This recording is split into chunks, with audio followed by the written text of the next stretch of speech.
안녕하십니까. 마칼럼니스트 황교익입니다. 오랜만에 주말까지 나와서 특근하고 있습니다.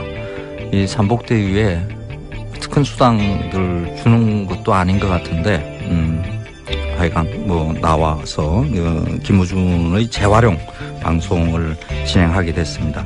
오늘은 중복입니다. 기력도 보충하시고요. 무더위 이겨내는 이 방법들 있죠. 맛있는 고기 드시면 됩니다. 지금 어디서 김우준 중수는 고기를 먹고 있겠죠. 삼계탕도 괜찮고요. 고기면 다 괜찮겠죠. 소, 돼지, 닭튀김도 괜찮을 것 같고요. 어떤 거든지 고기 많이 드시고 무더운 복날 잘 넘기시기 바랍니다. 7월 22일 토요일 뉴스공장 주말 특근 시원하게 시작해 보겠습니다.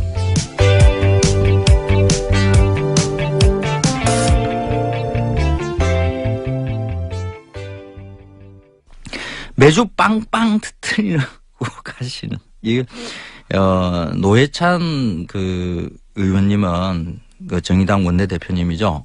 대표님은 정치보다는 방송인으로 더 적합하신 분이 아닌가 이런 생각들을 많이 해요. 이번 주에는 10분 지각해서 시간은 다소 줄어들었지만 내용은 역시 노회찬 대표님답게 최고였습니다. 다시 들어보시겠습니다. 자, 최근 뉴스공장의 가장 핫한 코너로 급부상한 말씀만 하시면 지면이사뿐만 아니라 온갖 방송에서 목소리를 따서 쓰고 있습니다. 노루가즘 노회찬 정의당 원내대표 나오셨습니다. 네, 안녕하십니까. 본인의 급상승하고 있는 인기를 실감하십니까? 처음부터 높았는데요.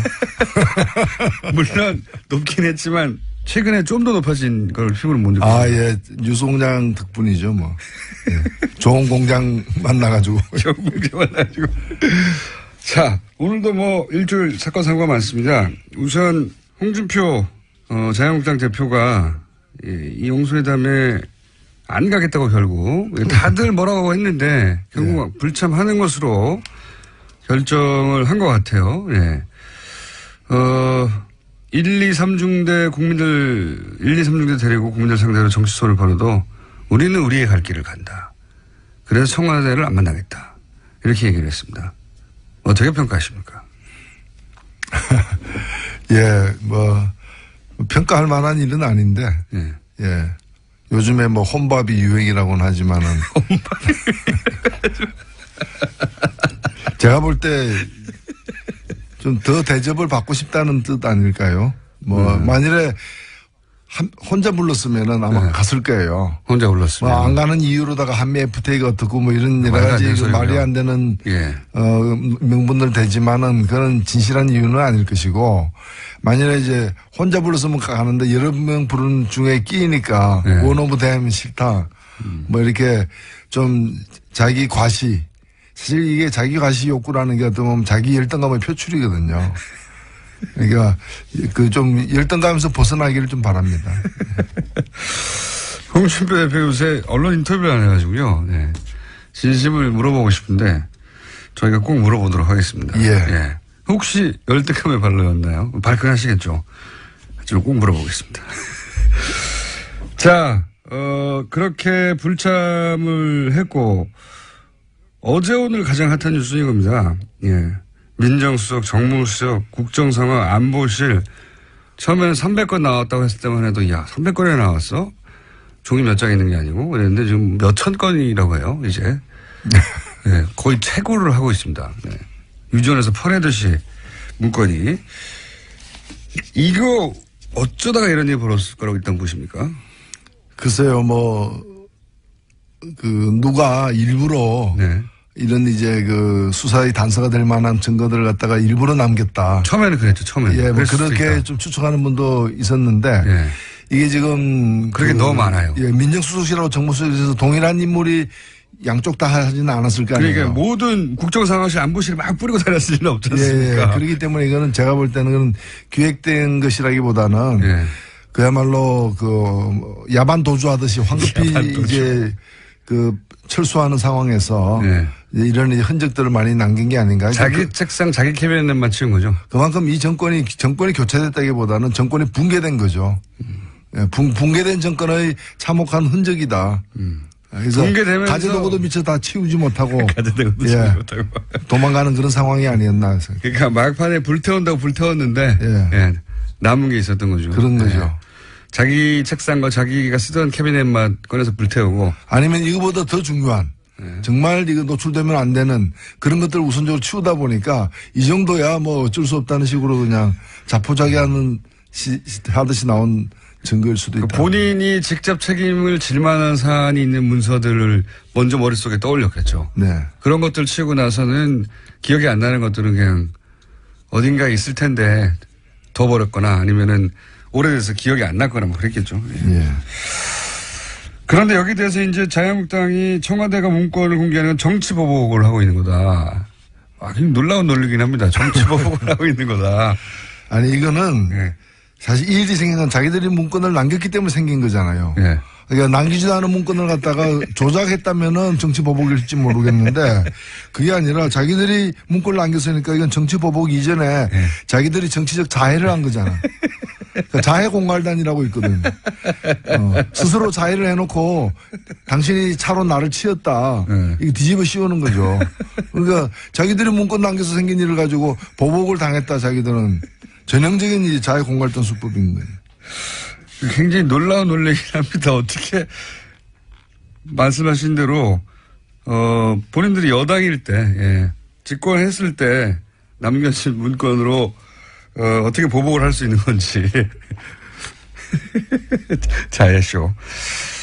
알겠습니다. 대통령 기록물법 위반이라는 얘기도 초반에 나왔죠. 이게 대통령 기록물법을 실제로 보면요. 대통령 기록물은 공개를 원칙으로 한다는 조항이 있어요. 맞습니다. 기본적으로 공개를 원칙으로 하고 다만 국가 안보에 영향을 미친다거나 아니면은 사생활에 관련된 어떤 직접적인 내용이 있어서 공개하기 힘들 경우에는 공개하지 않는 어떤 절차를 밟는 게 이제 대통령 그 기록물 지정을 해가지고 지정 기록물을 등재해가지고 일정 기간 동안 공개 안 하도록 하는데 이번에 문서들은 일단은 기본적으로 메모 같은 건 아직 기록물이 아니거든요. 기록물은 되게 결재를 맡은 문서를 얘기하는데 기록물이 아닌 것도 있고 그다음에 기록물이라 하더라도 지정 기록물이 아니기 때문에 대통령 기록물법에서 공개하는 게 원칙인 게 있고요. 그리고 공개하는 방식에 있어서 원본만 공개하지 않는다면은 사본을 검찰에 넘기고 한 거는 다 법에 따른 어떤 절차다. 이렇게 볼 수 있습니다. 그러니까 이걸 가지고 뭐 정치 보복이라고 얘기하는 사람들은 그 메모에 그 문서에 혹시 내 이름이 들어가 있지 않을까 이제 그걸 걱정하는 사람들이죠. 뭐가 있을지 모르니까요. 네, 그런 거죠. 한 200건, 300건이 모르겠는데 몇천 건 나왔다고 하니까 무슨 얘기가 있을지 어떻게 합니까? 무섭겠죠. 네. 자, 가장 핫한 거는 이 방산비리입니다. 갑자기 터져나가기 시작했고, 이제 막 시작인 것 같은데, 정의당의 김종대 군사 전문가, 네. 군사 전문위원이 있죠. 네.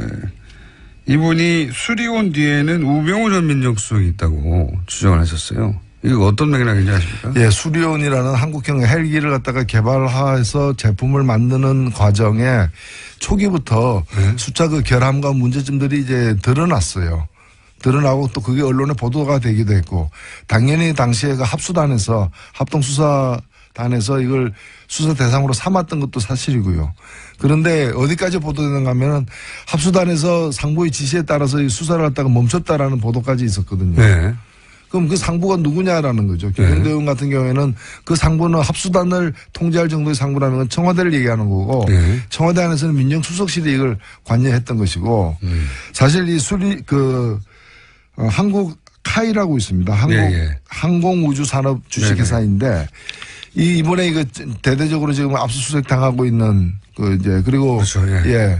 그런데 대통령 거기 사장이 박근혜 전 대통령과 아는 사이인 그렇죠. 것으로 지금 추정되고 있습니다. 그리고 이 사람이 2013년이니까 정권 초기부터 네. 문제가 됐던 비위 사실이 네, 제보가 되기도 하고 이랬던 네. 사람이기 때문에 어찌 보면은 우병우 수석이 청와대 들어가기 전부터 그러니까 김영한 민정수석이 있을 때부터 사실은 이제 이 여러 가지 의혹이 사실이 있는 거예요. 네. 그때 민정수석실에서 조사를 했을 텐데 그 조사가 왜 묵살됐는가 혹은 제대로 그 이제 파헤쳐지지 않았는가에 대한 의문이 지금 있고 이것이 다 현재 수사 대상이 돼야 되는 거죠. 횡령을 뭐 10억대 이상 했는데도 임명되는 거는 사실상 일반적으로는 불가능하죠. 네. 네. 그런데도 임명됐다고 목걸이 300만과 가깝다 혹은 뭐 안종범 전 수석의 문자를 보면 이제 대통령과 잘 아는 사이인 것으로 추정되는 문자도 나오고요. 이 방산비리 문제는 현 정부가 처음 꺼낸 건 아닙니다. 네. 방산비리는 정말 이적 행위인 것이고요. 이걸 갖다 수사해야 된다는 거는 박근혜 대통령 시절에도 얘기된 거예요. 그전에도 얘기돼요. 항상 얘기됩니다. 항상 얘기됐는데 네. 지금으로 볼 때는 정권 차원에서 은폐하거나 정권 차원에서 이걸 갖다가 감추려는 어떤 비리에 이제 정권 차원에서 비리에 가담하지 않은 이상 일이 이렇게까지 올 수는 없었다는 점에서 그러니까 방산비리를 척결한 게 아니라 청와대가 방산비리와 함께한 거죠 지금. 협치한 거죠. 네. 방산비리와 협력을 하면서 나라를 통치한 거죠. 방산비리와 협치했다는 표현이 확 와닿네요. 네. 방산비리와 협치했다는 표현 굉장히 신선하네요. 추경안 얘기가 결국은 핵심이 뭐냐면 공무원을 이번 정부에서 채용하는데 80억을 쓰겠다고 네. 했더니 그거를 삭감해야 된다는 게 최대 쟁점으로 떠올랐어요. 이건 어떻게 판단하십니까? 예. 사실 이 80억이라는 돈은 그렇게 이번에 전체 예산 규모, 추경 예산 규모에서 아무것도 아닙니다. 근데 제가 볼 때는 온전하게 통과시켜주기 싫다라고. 뭐라도 손대야 된다는 하는 거고요. 그리고 마치 공무원을 갖다가 이렇게 늘리는 것을 갖다가 굉장히 무슨 범죄시하고 있는데 우리나라 지금 소방대원들 보십시오. 그런 필수적인 국민의 안전과 생명을 위해서 필요한 공무원들이 다른 나라에 비해서 현저하게 적어서 오히려 과로로다가 쓰러지는 그런 경우들이 얼마나 많습니까? 집배원도 그렇고요. 집배원도 그렇고요. 진짜 저는 그런 일을 갖다 하루씩 국회의원들한테 시켜봤으면 좋겠어요. 그런 얘기 안 나오게. 그래서 제가 볼 때는 좀 괜한 트집을 잡는 거고 그 얘기도 뭔가면은 추경에서 빼고 내년도 본 예산에 넣으라는 얘기인데 그러니까 어찌 보면 반대하는 것도 신용으로 반대하는 거예요. 본질적으로 반대하는 것도 아니고. 그러니까요. 본 예산에도 넣으면 결사 반대해야죠. 만약에 절대 안 되는 일이면. 80억이면은 국회가 1년에 쓰고 있는 특수활동비 액수보다 작습니다. 세월호 발견된 문건 중에는 세월호 특조위를 무력화하라 이런 내용이 있었습니다. 이거 어떻게 받아들이십니까?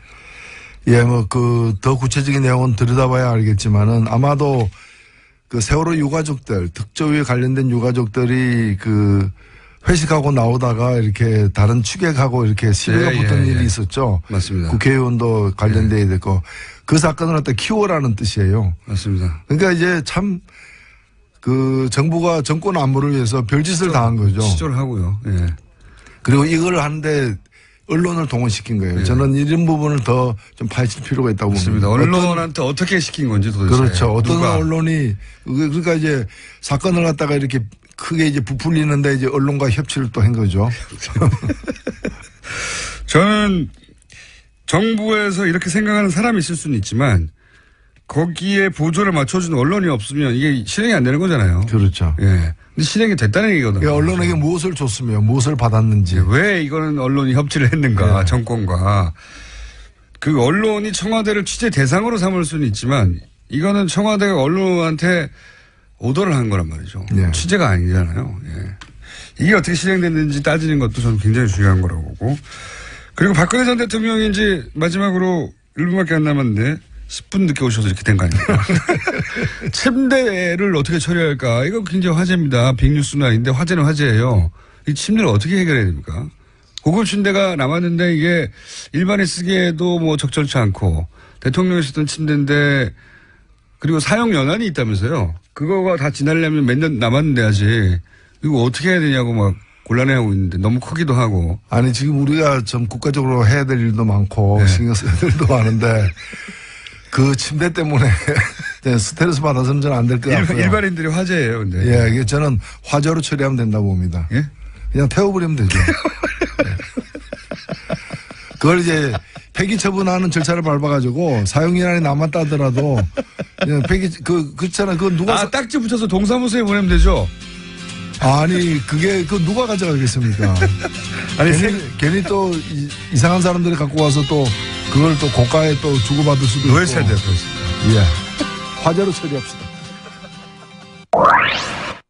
많은 청취자분들이 노회찬 대표 코너에 열광해 주시고 계시는데요. 방산비리와 협치 역시 갓회찬이라는 말이 도는가 보죠. 역시 신적인 존재라는 뜻인가 봅니다. 8967번님 역시 오늘도 워드가 나왔네요. 자해공갈단 협치 크크 이렇게 해주셨어요. 9515번님 노회찬님 정말 은의 달인입니다. 이 아침 엔돌핀 받으면서 공장장님 밀리는 모습이 눈에 보이네요. 공장장님이 그렇게 말을 잘하는 것은 아닙니다. 조금 억지스러운 그런 면이 있죠. 그래서 진짜 말 잘하시는 분들 나오면 밀리는 게 확실히 표시가 납니다.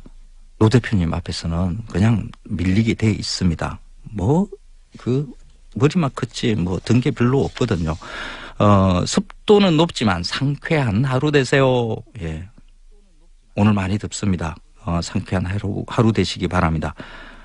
2964번님께서는 병원에 입원 중입니다. 노르가즘을 주치 선생님보다 더 기다리고 있습니다. 많이 웃으세요. 그래야 병도 빨리 낫습니다. 완쾌하시기 바라겠습니다. 노회찬 원내대표님의 그 비유하는 능력은 어마어마하시죠. 이런 찰진 비유 듣고 있으면 이 복날의 더위가 싹 가시는 그런 시원한 기분이 듭니다. 교통정보 잠시 듣고 오겠습니다. 지난 한 주 방산비리가 전국 주요 이슈였습니다. 수십 년 만에 군 수통을 바꾼 남자 김광진 전 의원 인터뷰 다시 들어보시겠습니다. 어제 방산비리 얘기가 나오면서 저희가 2차 대전 6.25 때 수통을 아직도 쓰고 있다. 네, 그런 얘기를 했었습니다. 이 수통을 바꾼 분이 있어요. 19대 국회 국방위에서 활동하셨던 더불어민주당 김광진 전 의원 스튜디오에 모셨습니다. 안녕하십니까? 예, 안녕하십니까? 네. 이 수통을 바꾼 남자. 이제 군대 얘기하면 예를 들어서 6개월 단기 사병 부터 시작해서 만기 전역한 분들까지 다 입장이 달라요. 근데 예. 그 기초 군사 훈련 4주만 받은 사람부터 만기 전역한 분까지 다 일치하는 대목이 이겁니다. 이 사병들의 장비들, 수통부터 반합이나 헬기나 모든 거, 예. 네. 장갑, 전투화, 전투모, 모포, 모든 그 물품에 대해서 이게 뭐냐고 도대체. 이게 지금 부식도 마찬가지고요. 예. 예.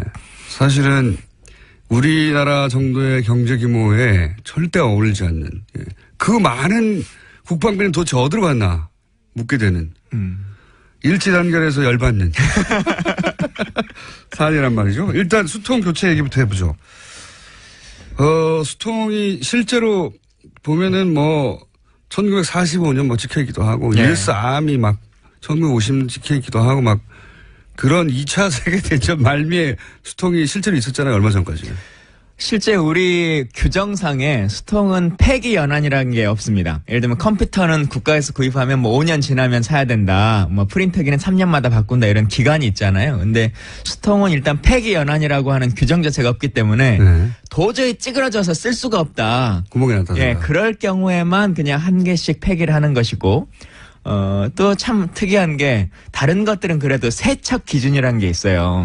모포 이런 거는 한 달에 몇 번씩은 씻어야 된다. 근데 수통은 아예 폐기 연한 세척 기준표 이런 거 자체도 없어서 정상적으로 씻지도 않죠. 그래서 정상적으로 씻기도 어려워요. 군생활 해보시면 그냥 모래 여가지고 이렇게 흔들어서 한번 씻고 말잖아요. 그게 말도 안 되는 거거든요. 그러면서 이제 다들 훈련소 들어가면서부터 생각하는 게 이 안에 얼마나 균이 많을까. 그러니까. 예. 이게 열어보면 시커멓잖아요. 이게 뒤집어서 닦을 수도 없고요. 네.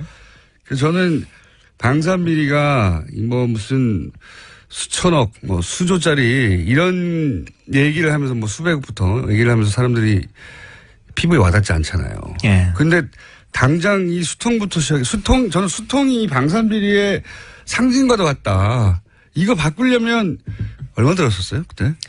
그러니까 실제로는 그 조금씩 바뀌어오곤 있었어요. 네. 그래서 제가 다 바꿨다 이렇게 말할 수는 없는 거긴 한데 한 10년 정도에 걸쳐서 조금씩 바뀌어오고 있는 과정이 있었는데 네. 그러다 보니까 국민들이 느끼기에는 전혀 바뀐 것 같지가 않은 거예요. 그렇죠. 왜냐하면 그런 거는 다 저기 그 병장들이 가져가고 그렇죠. 예. 그래서 제가 이제 예결위원을 하고 있었던 시기였는데 국방위 하면서 예결을 겸해서 했었는데 그때 금액은 사실은 너무 적어요. 25억. 전군에 남은 스톡을 전부 다 바꾸는데. 전군에 남은 스톡을 바꾸는데 한 25억. 무슨 방산비리면 25억은 취급도 안 돼요. 25억이면요. 그 잠수함 같은 쏘는 어뢰 있잖아요. 네. 어뢰 날아가서 터지는 미사일 한 발이 그 정도 가격합니다. 야, 그거를 그 안 했다는 거 아니에요. 그러니까 실제로 이 사병들은 그 사람 취급을 못 받았어요. 실제 더 웃긴 건 뭐냐면 사람으로 취급했으면 이룰 수 없는 거죠. 병장이 썼다 이렇게 말씀하셨는데 그러고 나서 다음해 가을쯤에 전부 다 구입을 했어요. 국가가. 예. 근데 저희한테 계속 민원이 오는 거예요. 스톡이 진행이 안 되고 있다고. 다 바꿨다고 당신 하는데 왜 우리 부대는 안 바뀌었냐. 우리 계속 이거 쓰고 있다.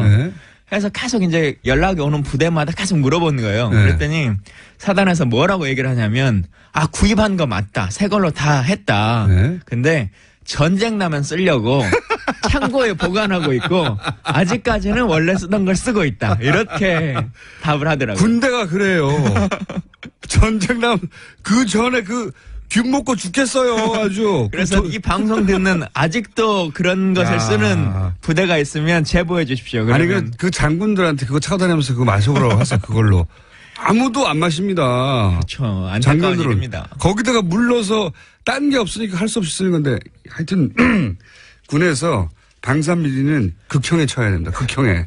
그렇게 생각 안 하십니까? 그러니까 방산비리는 이적행위다. 어제 대통령도 이제 말씀하셨는데 실제로 그렇기도 하죠. 우리 장병들의 삶을 낮추는 것이기도 하고 그게 조금 더 크게 보면 뭐 잠수함이라든가 뭐 함정이라든가 전투기에 방산비리가 있으면 결국 적을 이롭게 하는 거잖아요.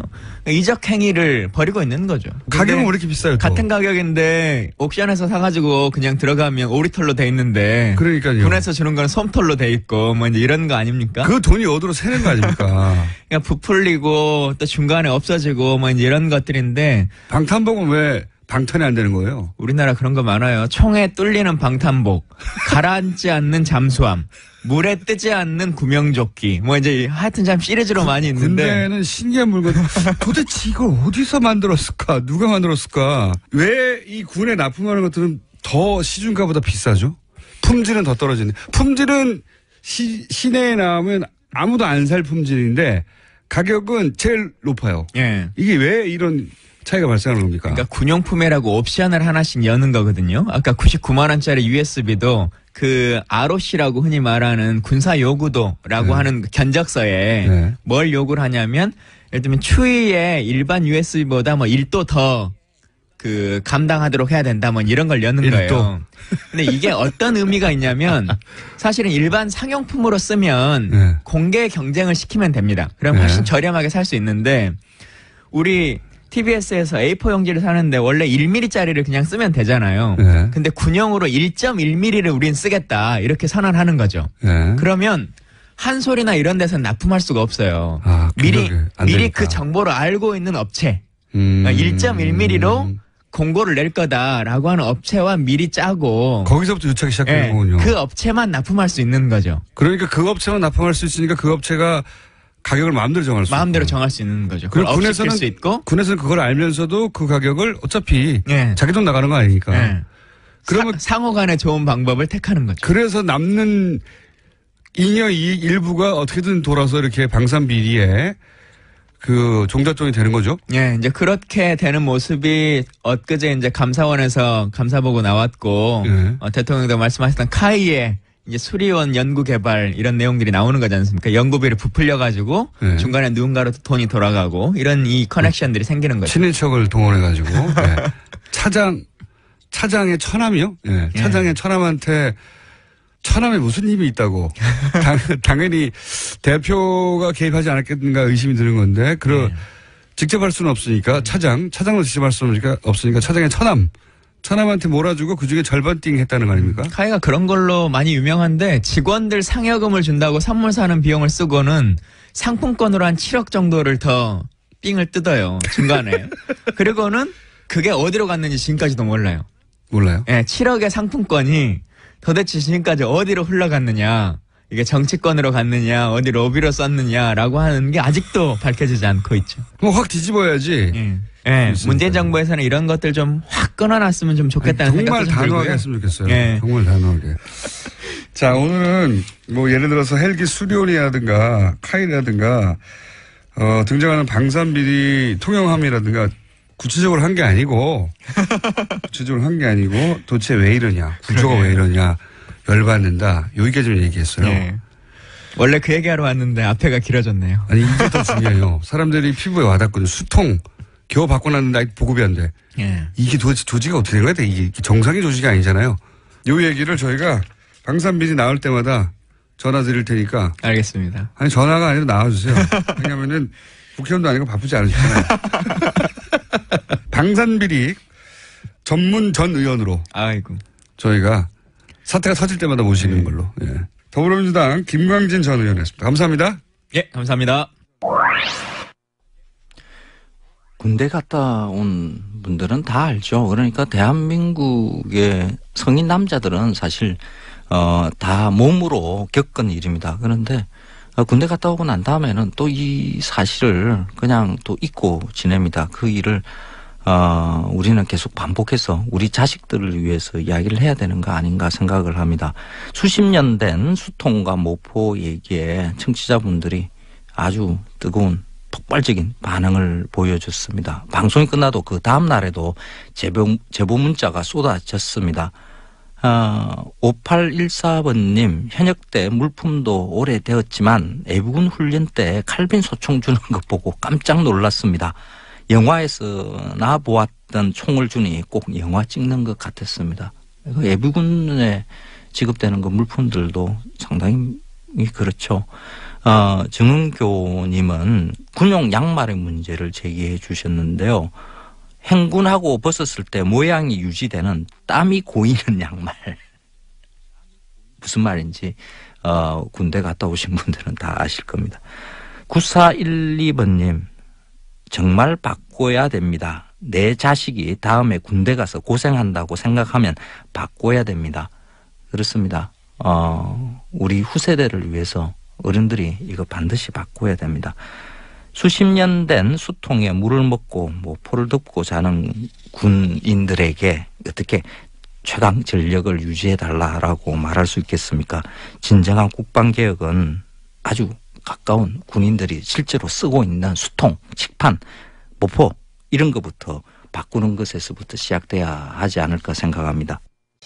문재인 정부가 국정과제에 공영방송 지배구조 개선도 포함을 시켜놓고 있습니다.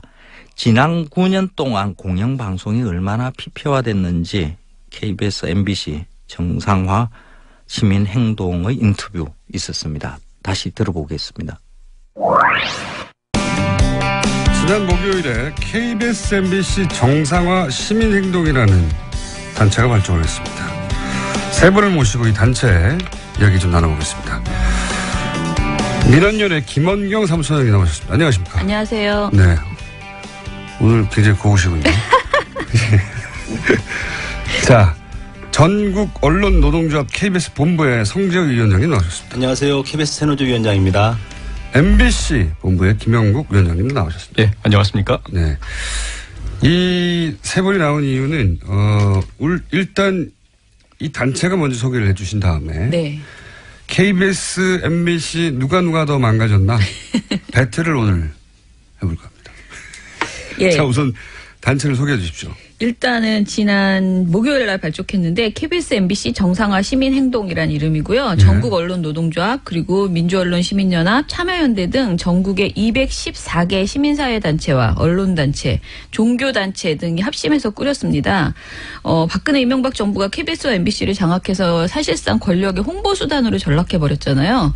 그래서 이로 인한 국민이 당연히 누려야 될 공론장 역학을 모두 빼앗겨버렸다라는 생각에서 만들었고, 특히 촛불 이후에 새 정부가 들어섰지만 양사의 편파 왜곡 보도가 지금까지도 계속되고 있습니다. 오히려 MBC는 더 심각해진 상황이고요.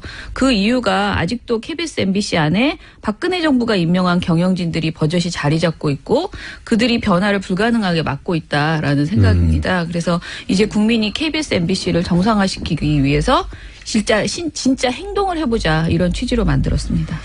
취지는 충분히 이해했습니다. 네. 근데 이제 일반인들은 방송국 안에서 근무할 기회가 없고 어떤 일을 겪는지 잘 모르고, 그리고 MBC 같은 경우는 뉴스를 안 본 지가 오래됐고 많은 분들이. 네. 그래서 저희가 이 시간을 마련했습니다. MBC가 더 심하냐, KBS가 더 심하냐, 누가 더 망가졌냐 배틀. 그래서 몇 가지 주제가 있어요. 그동안 사내에서 최악의 사건으로 회자되고 있는 게 무엇이냐. 사내에서 KBS의 구성원들이 이것이야말로 최악의 사건이었다. 사실 굉장히 많은 기억이 나는데, 지난 10년 동안, 근처에 있었던 세월호. 당시에 이제 사장 해임까지 불러왔었는데. 구체적으로 얘기해 주십시오. 예, 그 당시에 이 세월호 참사에 대해서 보도국장이 부적절한 말을 통해서 유족들이 왔었고. 예, 교통사고다. 그랬었죠. 그래서, 그러면서 불거진 것이 이제 청와대의 보도 개입 문제였어요. 이정현 당시 홍보수석하고 보도국장하고 이렇게 통한 내용. 이정현 수석이 당시 하필 대통령을 KBS 뉴스 봐버렸다 이러면서 해경을 옹호하고. 근데 이런 얘기인데, 사실 저희가 정말로 KBS 직원들이, 내부 구성원들이 정말로 기억하고 싶지 않은 최악의 사건은 아마 이제 며칠 뒤인데 8월 8일입니다. 8월 8일. 2008년 8월 8일에 베이징 올림픽 개막일이었는데 당시에 KBS 이사회가 정현주 사장을 해임시키기 위해서 모였던 날입니다. 그때 아침부터 직원들이 일을 막고자 회의장 앞에 꽉 들어찼는데, 이때 경찰이 투입됐어요. MB 정권이 경찰을 투입하고 불법적으로 KBS 사장을 해임시켰죠. 강제로.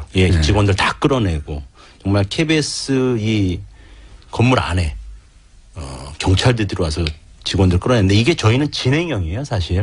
여러 가지 면에서 진행형이지만, 당시에 이 경찰 진입을 총지휘한 사람이 누구냐? 현 이철성 경찰청장입니다. 당시 영등포 경찰서장이었고, 저희들이 이철성 경찰청장의 이름을 잊지 못하고 있어요, KBS 직원들이. 그러니까 방송국 안에 경찰들이 몰려와서 방송국 직원들이 막는데 끌어내고. 그렇죠. 했던 사건으로는 이게 가장 KBS 구성원들한테는 치욕적인 사건이었다. 이 해임된 것이 당시 이제 이후에 재판으로 다 불법임이 이제 그렇죠. 났죠. 해고 무용 소송을 해서 승소하셨어요. 그렇죠. 네. 근데 이제 되돌아갈 수는 없는 거죠. 승소를 했지만 당시 해고 과정은 불법이었다고 법원에서는 판결을 내렸습니다. 이제 KBS 내에서는 지난 10년간 이게 가장 치욕적이었다라고 말씀하신 거고, MBC는 좀 많지 않습니까? 하나를 꼽기가 좀 어렵습니다. 사실 이제 요즘 방송 장악이다, 언론 장악이다 이런 말 많이 쓰는데, 저는 개인적으로는 장악보다는 점령 또는 학살이라는 표현이 더 어울리는 그런 시기가 아니었나 생각이 됩니다. KBS와 마찬가지로 MBC도 이 2008년에 모든 문제가 시작되었는데요. 이명박 정부 들어서고 나서. 여러분들 기억하시겠지만 PD수첩 PD들에 대해서 검찰이 체포를 하고 강제 수사하고 또 MBC에 압수수색을 시도하고, 근데 나중에 다 대법원에서 무죄가 났죠. PD수첩 PD들이 체포됐죠. 맞습니다. 그때. 그 광우병 보도 관련해가지고 체포를 했어요. 당시에 MB정부한테는 아마 MBC가 눈엣 가시 같은 그런 존재였을 겁니다. 최악의. PD수첩 미국산 쇠고기 수입 보도도 그랬고, 또 전에 대선 때부터 BBK 가장 적극적으로 보도했던 데가 MBC였고, 또 새 정부 들어서고 나서도 한반도 대우나 이런 것들 가장 MBC가 비판적이었거든요. 그래서 아마 MBC는 반드시 손을 봐야겠다 이런 아주 독한 마음을 먹었던 것 같습니다. 결국 이듬해 뉴스데스크 앵커와 강제 하차당하고 엄기영 사장도 또 강제 하차당했죠. 임기가 남았는데. 그렇게 해서 MBC에 들어온 사람이 2010년 2월에 그 유명한 김재철 사장. 네, 유명한 분이죠. 네. 굉장히 유명한 분이죠. 김재철 씨 임무는 딱 하나였습니다. MBC를 파괴하는 겁니다. 나중에 이 김재철 사장이 첫 인사를 하고 나서 김우룡 당시 이사장이 김재철 사장이 큰 집에 가서 조인트 까이고 MBC 좌파를 80% 정리했다. 여기서 큰 집이 이제 청와대. 네. 예, 청와대에 가서 뭐 하는 거냐라고 홍군형이 난 다음에 MBC 인사들을 대거 날렸다. 뭐 이런 표현인 거죠? 예. KBS는 하루에 그냥 쫙 밀고 들어왔다면 MBC는 야금야금 정말 치밀하게 밀고 들어왔다는 그런 정도 차이는 있는 것 같아요. 네. 그러나 이제 그 인원 그러니까 이렇게 해서 해고를 당하거나 또는 회사를 나갈 수밖에 없었거나 혹은 뭐 한직으로 돌고 혹은 보직이 아닌 것에 임무를 맡고 있는 분들의 숫자를 볼 때는 MBC가 맞지 않습니까? 그렇죠. 아무래도 저희는 자발적으로 좀 나가신 분들이 많아요. 사실 일하다 그렇죠. 보니까 도저히 이제 할 수 없어. 뭐 대표적으로 최근에 얘가 이제 이른바 친일과 훈장이라는 프로그램을 만들려다가 도저히 못 만들어서 친일과 훈장. 예, 그렇죠. 소위 이따 나중에 뭐 물어보시겠지만 우리 금기어입니다. 친일이요? 예, KBS에서는 반공과 훈장은 나갑니다. 그러니까 간첩과 훈장. 네. 간첩이라는 단어는 금기어가 아닌데 친일이 금기어로 되어 있습니다. 그래요? 그럼 금기어로 넘어가서 왜 친일이 금기어죠? KBS가? 사실 그전에 뭘 좀 설명을 드리려고 했는데 이 친일이라는 문제가 아까 잠깐 말씀드렸지만 이 훈장이라는 우리 정부 수립 이후에 훈장을 누가 받았나 또 왜 받았나라는 거를 탐사 보도해보는 프로그램을 한 3년에 걸쳐서 우리가 추적을 해왔어요. 근데 두 편으로 만들었어요. 간첩 조작과 훈장. 예, 간첩 조작과 훈장을 좀 받았고 저 방송에 나갔는데 그 다음에 2편인 친일과 훈장이 방송되지 못했어요. 이게 왜 그러냐면 왜 그랬었죠? 우리 이사장님이 이인호 이사장님이 이 뉴라이트의 데모십니다. 데모로 불리시고 이승만을 거의 이제 그 국부로 그 다음에 정부 수립을 건국절로 이렇게 주장하시는 대표적인 분이시죠. 그렇다 보니까 이런 이 친일과 관련된 문제들이 기획이 되지 못하고 기획되더라도 방송되기가 어려워요. 사실 이야기를 하다 보면 자기한테가 연결되니까 친일과 관련된 기획은 하면 안 돼요. 친일 규명하기 어렵고. 친일이라는 단어를 KBS가 지난 10년 가까이 쓰지를 못했다 제대로. 자, MBC의 금기어는 뭡니까? MBC는 금기어를 얘기하는 것보다 허용되는 게 뭔지를 얘기하는 게 더 빠를 것 같습니다. 사실 허용되는 거. 예. 이 그 대통령이 이제 탄핵되고 세상이 좀 바뀌었는데 그 이후에 벌어진 일들만 일단 요약해서 말씀을 드릴게요. 세월호 인양이 지난 4월에 있었죠. 양사공이. 당시에 이제 2580에서 이 세월호 인양 문제를 다루면서 기자가 기사에 진실, 그다음에 책임 규명 이런 단어들을 이제 사용했습니다. 국장이 바로 불러서 진실이란 단어 삭제해라. 책임이란 단어 삭제해라. 진실, 책임, 규명. 그리고 이날은 이제 지금 김장겸 사장이 취임한 날이었습니다. 2월 28일이었는데 지난. 이날 MBC가 무슨 일을 했냐? 취임식 날. 원래 이 PD들이 준비하고 있던 탄핵 관련 다큐멘터리가 있었어요. 그러니까 이 탄핵 과정을 전반적으로 쭉 역사적 기록물로 좀 남기려는 그런 시도였는데 이거 바로 불방시켜버렸습니다. 취임식 날. 그리고 담당 PD는 구로로 유배를 보냈습니다. 같은 날 또 무슨 일이 있었냐. 올해가 60민주항쟁 30주년 아닙니까? 그래서 이 60항쟁에 맞춰서 다큐멘터리를 준비하던 PD가 있었는데 이것도 불방시켜버렸습니다. 그리고 담당 PD는 이 허락 안 받고 미리 예산 썼다고 징계위 인사위에 넘겨서 징계해버렸습니다. 심지어는 뭐 탄핵, 민주주의 이런 단어들도 금기인 거죠. 그리고 김장겸도 당연히 금기어인데 김장겸은 물러나라 이것 때문에 금기어이기도 하지만 이거 있습니다. 김장겸 사장이 취임하고 나서 지시를 내린 거죠. 김장겸 사장 물러나라고 하는 일종의 MBC 내부 구성원들 사이에 그 구호 유행이 있거든요. 요새. 사내에서 갑자기 튀어나와서 김장겸이 물러나라고 외치고 들어가고 이런 운동이 있습니다. 네. 근데 그거 말고 또 이런 것도 있습니다. 김장겸 사장 취임하고 나서 홍보국에다가 이런 지시를 내렸다고 그래요. 앞으로 회사에서 내는 모든 보도자료에 괄호치고 MBC 괄호치고 대표이사 김장겸을 넣어서 보도자료를 내라. 예를 들면 뭐 드라마 런칭하고 파일럿 프로그램 띄우고 이런 보도자료에 다 대표이사 김장겸을 넣으라고 지시를 내린 겁니다. 그 이유는 네이버에 김장겸을 쳐보면은 온갖 부정적 기사들이 뜨는 거예요. 김장겸 퇴진 요구, 뭐 김장겸 언론 부역 이런 것만 뜨니까 네. 이것 좀 밀어내 보려고. 아하. 긍정적인 기사에 이름이 들어가도록. 네. 재밌네요. 성공적이지는 않았던 것 같습니다. MBC가 금기호 쪽에서도 두각을 나타냈는데요. 저는 친일이 제일 세다고 생각했는데. 저도 그게 제일 세긴 셉니다. 예. 단어는 MBC가 많은데 네. 공영방송국에서 친일을 말 못한다는 게 이건 나머지는 예상 가능한 거였거든요. 민주주의, 진실, 책임, 탄핵 이런 단어를 말 못하게 하는 거는 어느 정도 예. 그랬겠지 싶은데 친일을 말 못하게 하는 거는 세네요. 이제 이런 얘기를 듣다 보면 참 답답하긴 한데 어떻게 해야 되냐 이거죠. 도대체. 일단은 시민들이 KBS, MBC에 대해서 누가 본다 그러냐 이런 말씀을 자주 하세요. 그런데 저희가 보기에는 일단은 KBS, MBC 공영방송이 가지고 있는 가치는 여전하고요. 이거 국민 것이에요. 우리가 컨트롤할 수 있어요. 우리가 주장해서 바꿔낼 수 있는 것이다. 그러니 반드시 다시 제대로 된 방송을 할 수 있도록 우리가 만들어야 된다라는 생각이 들고요. 그러기 위해서 KBS, MBC 내부의 노동자들이 굉장히 그동안에도 열심히 하셨어요, 사실은. 근데 워낙 탄압이 심했기 때문에 고생을 하신 거고, 지금 굉장히 열심히 다시 내부 투쟁을 하고 계신데, 저희는 이 행동에서, 시민행동에서 이 노동자들, 양사 노동자들의 투쟁을 적극적으로 알리려고 합니다. 그래서 매일매일 벌어지는 일들을 잘 알리고요. 그리고 공영방송이 왜 필요한가, 왜 정상화가 필요한가, 그리고 정상화가 되면 어떤 모양으로 방송이 바뀔 것인가, 이런 청사진도 제시하려고 합니다. 그리고 당장 저희 생각에는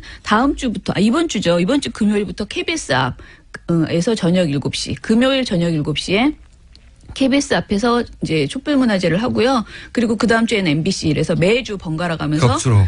금요일마다 촛불문화제를 할 생각입니다. 그러면 이 사안에 관심이 있으신 분들은 일반 국민들도 와서 힘을 좀 보태달라. 그렇죠. 이런 얘기도 하고. 자, 그러면은 시작한다고 하니 앞으로 저희가 자주 관련 뉴스를 전해드리겠는데 오늘 처음 나오셨는데 배틀 잠깐 하셨는데 두 분의 이야기를 일단 들어보겠습니다. 오늘 나오신 김에 꼭 하고 싶은 이야기 그리고 이제 물론 거론됐던 분들의 반론권도 저희가 보장하기 때문에 MBC 사장님, KBS 사장님 저희 방송에 얼마든지 출연하실 수 있고 저희는 기다리고 있고 저희 작가가 연락도 드릴 겁니다. 자, 사실 한 가지만 말씀드리면은 지난 9년간 사실 무자비한 언론인 학살과 언론 자유 침해 속에서도 우리 MBC 구성원들 포기하지 않았습니다. 지금 7년째 파업 중입니다. 현재도 쟁의 사업장입니다. MBC는. MBC가 공영방송으로서 한때 국민의 사랑을 받았었는데 다시 그때로 한때 받았었는데 돌아갈 수 있습니다.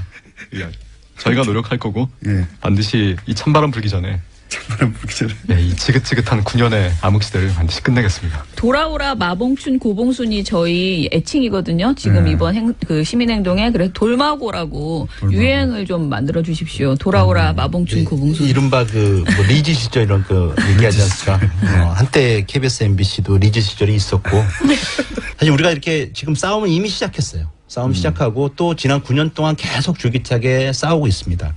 그래서 마지막으로 저희가 시민들한테 한번 손을 내밀고 싶습니다. 정말 저희가 안에서 열심히 싸울 거고 정말 모든 수단과 방법을 가리지 않고 이번엔 정말 승리할 수 있도록 싸울 거고요. 그래서 국민의 품으로 우리 공영방송도 돌려놓기 위해서 싸울 거고 다만 좀 KBS, MBC 앞으로 와서 항의해 주시고 그리고 사장 그리고 이사들한테 퇴진 안 하고 항의글도 보내시고 좀 같이 싸워주신다면 정말 빨리 이른바 우리 공영방송 KBS, MBC 국민의 것으로 다시 만들 수 있을 거라고 생각합니다. 알겠습니다. 자, 오늘은 맛배기입니다. 첫 시간이고 앞으로 배틀은 계속 이어가는 것으로. 약속하셨습니다. KBS 본부의 성재호 위원장님, MBC 본부의 김영국 위원장님, 민원연의 김원경 사무처장이었습니다. 반론권은 언제나 보장됐습니다. 감사합니다. 감사합니다. 네, 감사합니다. KBS, MBC 정상화 시민행동에도 저도 참여하고 있습니다. 어제 금요일 날 7시 KBS 본관 앞에서 집회에 저도 나갔고요. 앞으로 틈만 나면 앞에 나가서 공영방송의 정상화를 위해서 좀 힘을 실어줄 예정입니다. 국민의 방송이거든요. 어떤 특정 정치인을 위한 그런 방송이 아닙니다. 다시 국민의 방송으로 자리를 잡을 수 있게끔 국민이 나서서 바로 잡아줘야 됩니다. 저도 국민의 한 사람으로서 시청료 내는 국민의 한 사람으로서 그 행동을 같이 하고 있습니다. 많은 분들이 이야기를 보내주셨습니다. 김지숙님께서는 마봉춘 고봉순 힘내라. 마봉춘 고봉순이라고 합니다. MBC와 KBS를. 7471번님 MBC KBS 구성원들 힘내세요라고 격려 문자 보냈습니다. 격려 문자 많이 필요합니다. 구체적으로 격려할 수 있는 방법은 매주 금요일 날 열리고 있는 KBS MBC 정상화 시민행동에 시민들이 많이 동참해 주는 겁니다.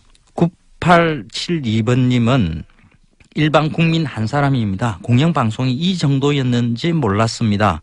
그동안 투쟁한 여러분들에게 위로를 전하려고 전한다고 보내주셨는데 사실 그렇습니다. 이 내부의 사정들이 어떻게 그 언론을 통해서 거의 공개가 되지를 못했어요. 이제 몇몇 언론에서는 열심히 알린다고 알렸었는데 그게 큰 이슈로 작동하지는 못했거든요.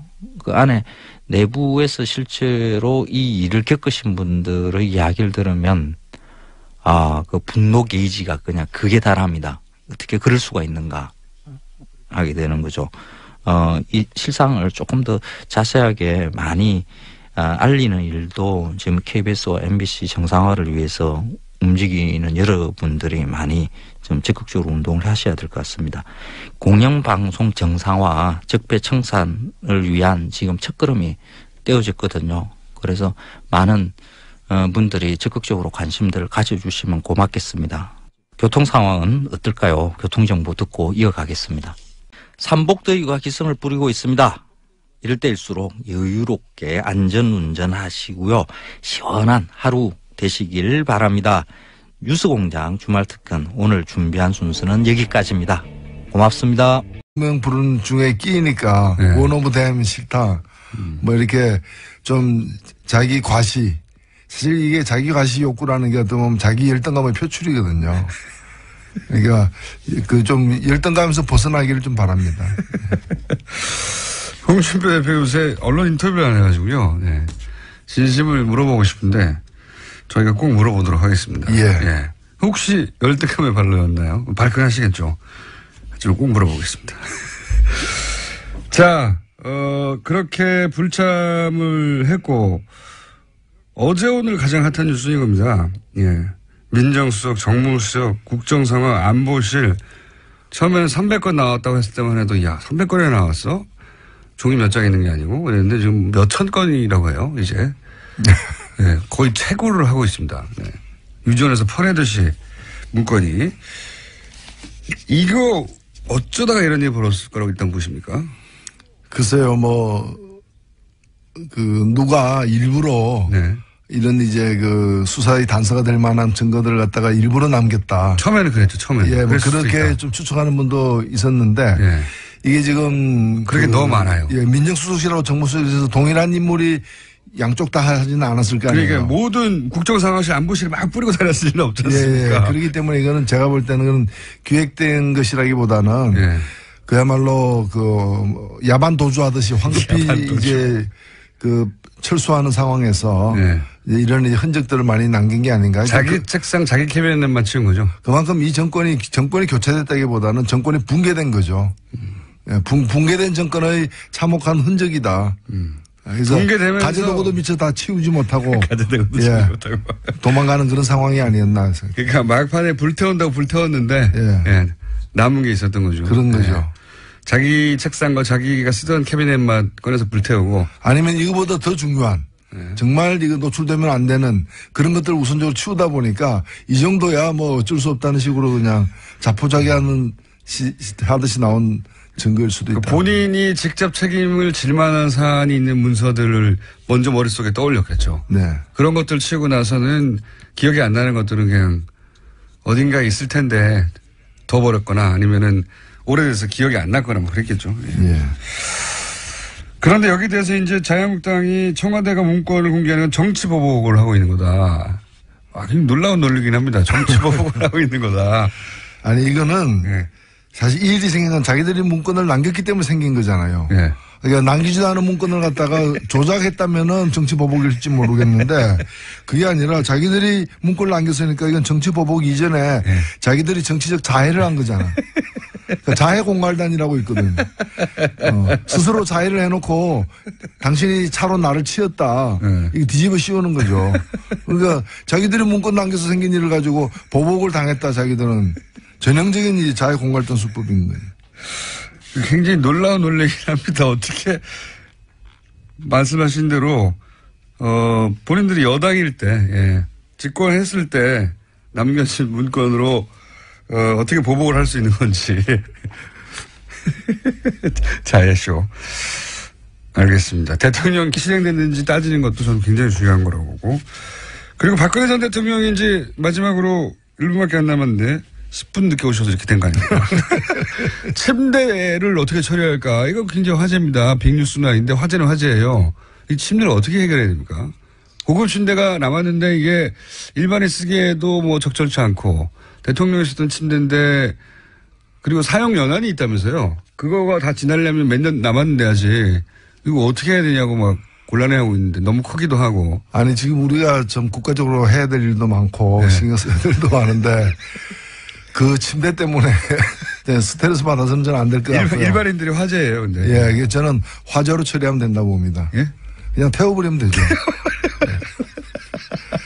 그걸 이제 폐기 처분하는 절차를 밟아가지고 사용기한이 남았다 하더라도 그냥 폐기 그렇잖아요. 그건 누가 딱지 붙여서 동사무소에 보내면 되죠. 아니 그게 누가 가져가겠습니까? 아니 괜히 또 이상한 사람들이 갖고 와서 또 그걸 또 고가에 또 주고받을 수도 있고. 노예차대요, 그렇습니다. 예, 화재로 처리합시다.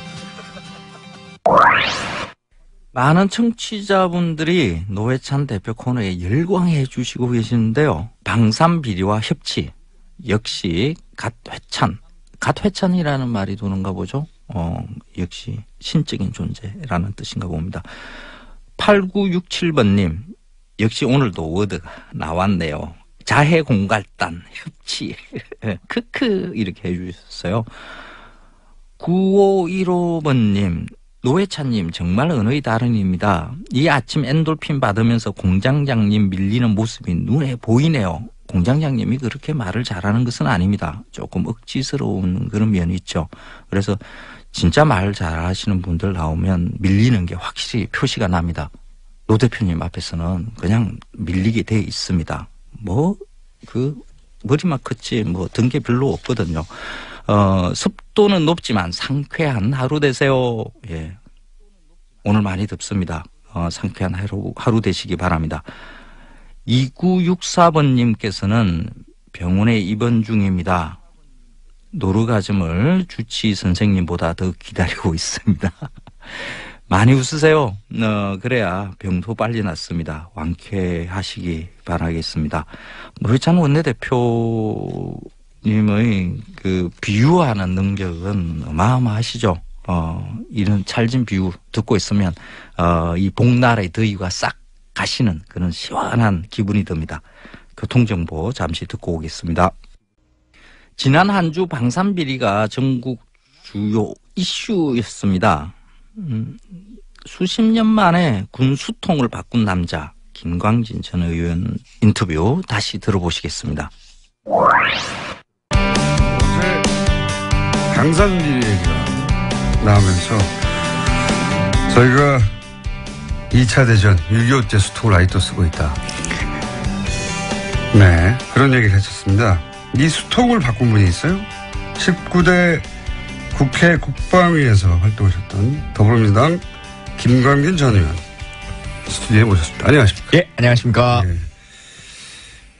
이 수통을 바꾼 기록물법 위반이라는 얘기도 초반에 나왔죠. 이게 대통령 기록물법을 실제로 보면요. 대통령 기록물은 공개를 원칙으로 한다는 조항이 있어요. 맞습니다. 기본적으로 공개를 원칙으로 하고 다만 국가 안보에 영향을 미친다거나 아니면은 사생활에 관련된 어떤 직접적인 내용이 있어서 공개하기 힘들 경우에는 공개하지 않는 어떤 절차를 밟는 게 이제 대통령 그 기록물 지정을 해가지고 지정 기록물을 등재해가지고 일정 기간 동안 공개 안 하도록 하는데 이번에 문서들은 일단은 기본적으로 메모 같은 건 아직 기록물이 아니거든요. 기록물은 되게 결재를 맡은 문서를 얘기하는데 기록물이 아닌 것도 있고 그다음에 기록물이라 하더라도 지정 기록물이 아니기 때문에 대통령 기록물법에서 공개하는 게 원칙인 게 있고요. 그리고 공개하는 방식에 있어서 원본만 공개하지 않는다면은 사본을 검찰에 넘기고 한 거는 다 법에 따른 어떤 절차다. 이렇게 볼 수 있습니다. 그러니까 이걸 가지고 뭐 정치 보복이라고 얘기하는 사람들은 그 메모에 그 문서에 혹시 내 이름이 들어가 있지 않을까 이제 그걸 걱정하는 사람들이죠. 뭐가 있을지 모르니까요. 네, 그런 거죠. 한 200건, 300건이 모르겠는데 몇천 건 나왔다고 하니까 무슨 얘기가 있을지 어떻게 합니까? 무섭겠죠. 네.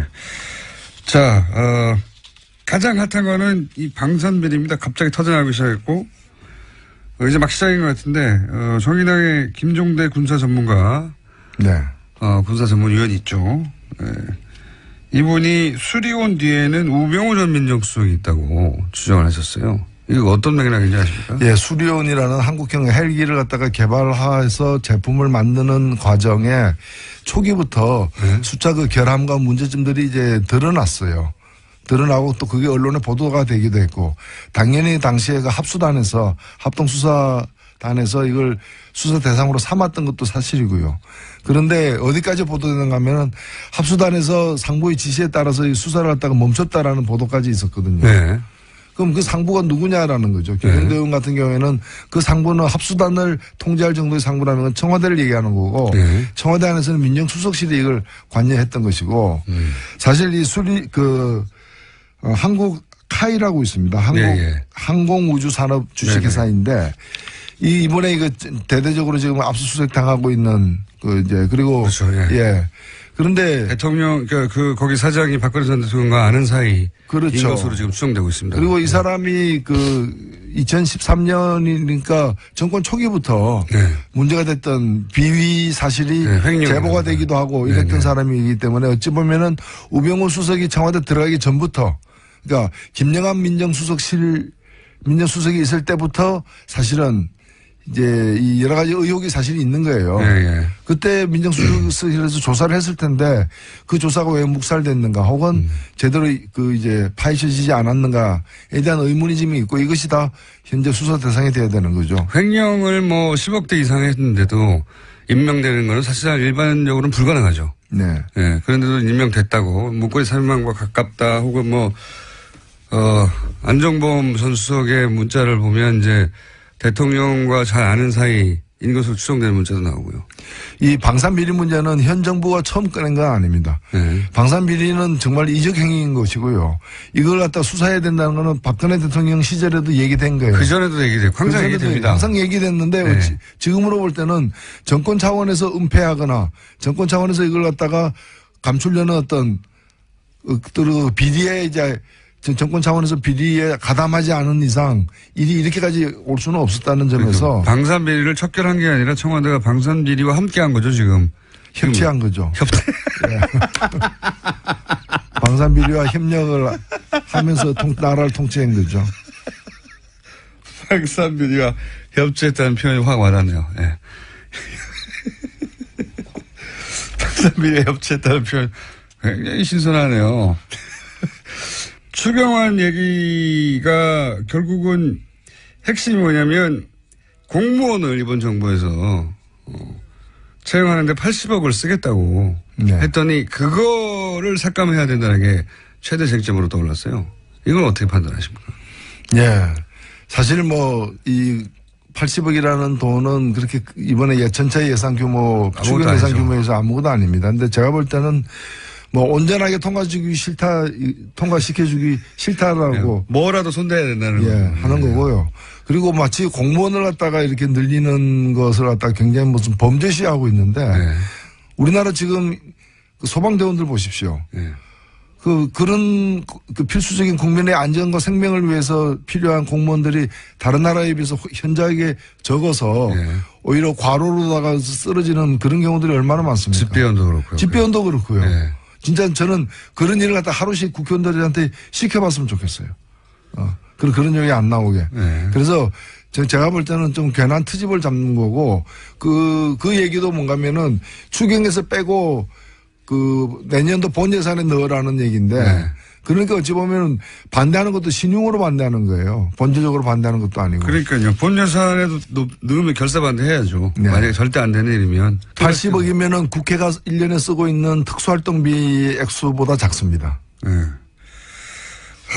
세월호 발견된 문건 중에는 세월호 특조위를 무력화하라 이런 내용이 있었습니다. 이거 어떻게 받아들이십니까? 예, 더 구체적인 내용은 들여다봐야 알겠지만은 아마도 세월호 유가족들, 특조위에 관련된 유가족들이 회식하고 나오다가 이렇게 다른 추객하고 이렇게 시비가 붙은 일이 있었죠. 맞습니다. 국회의원도 관련돼야 됐고 그 사건을 갖다 키워라는 뜻이에요. 맞습니다. 그러니까 이제 참 정부가 정권 안보를 위해서 별짓을 당한 거죠. 시절하고요. 예. 그리고 이걸 하는데 언론을 동원시킨 거예요. 예. 저는 이런 부분을 더 좀 파헤칠 필요가 있다고 봅니다. 언론한테 어떻게 시킨 건지 도대체. 그렇죠. 어떤 언론이 그러니까 이제 사건을 갖다가 이렇게 크게 이제 부풀리는데 이제 언론과 협치를 또 한 거죠. 저는 정부에서 이렇게 생각하는 사람이 있을 수는 있지만 거기에 보조를 맞춰주는 언론이 없으면 이게 실행이 안 되는 거잖아요. 그렇죠. 예. 근데 실행이 됐다는 얘기거든요. 그러니까 언론에게 무엇을 줬으며 무엇을 받았는지. 왜 이거는 언론이 협치를 했는가, 정권과. 그 언론이 청와대를 취재 대상으로 삼을 수는 있지만 이거는 청와대가 언론한테 오더를 한 거란 말이죠. 취재가 아니잖아요. 예. 이게 어떻게.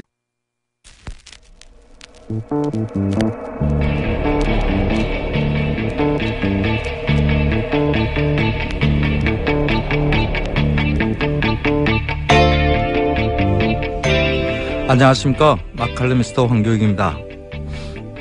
오랜만에 주말까지 나와서 특근하고 있습니다.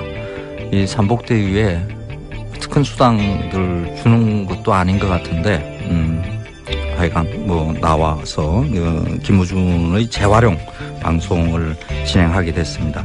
오늘은 중복입니다. 기력도 보충하시고요. 무더위 이겨내는 이 방법들 있죠. 맛있는 고기 드시면 됩니다. 지금 어디서 김우준 중수는 고기를 먹고 있겠죠. 삼계탕도 괜찮고요. 고기면 다 괜찮겠죠. 소, 돼지, 닭튀김도 괜찮을 것 같고요.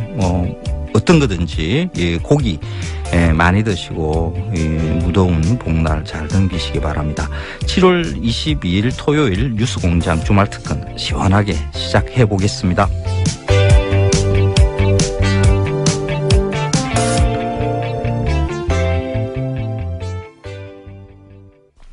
매주 빵빵 터뜨리라고 가시는 노회찬 의원님은 정의당 원내대표님이죠.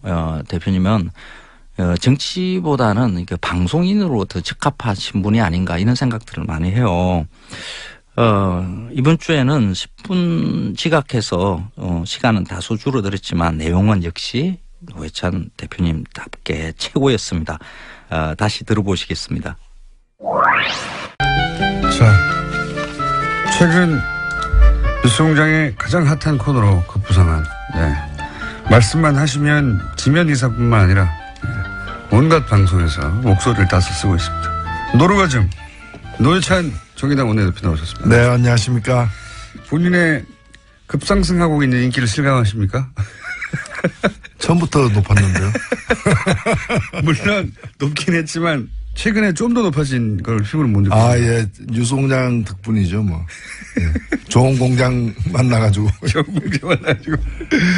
자, 오늘도 일주일 사건 사고가 많습니다. 우선 홍준표 자유한국당 대표가 이 용수회담에 안 가겠다고 결국 다들 뭐라고 했는데 결국 불참하는 것으로 결정을 한 것 같아요. 1, 2, 3중대 데리고 국민들 상대로 정치소를 벌여도 우리는 우리의 갈 길을 간다. 그래서 청와대를 안 만나겠다. 이렇게 얘기를 했습니다. 어떻게 평가하십니까? 평가할 만한 일은 아닌데. 요즘에 혼밥이 유행이라고는 하지만은.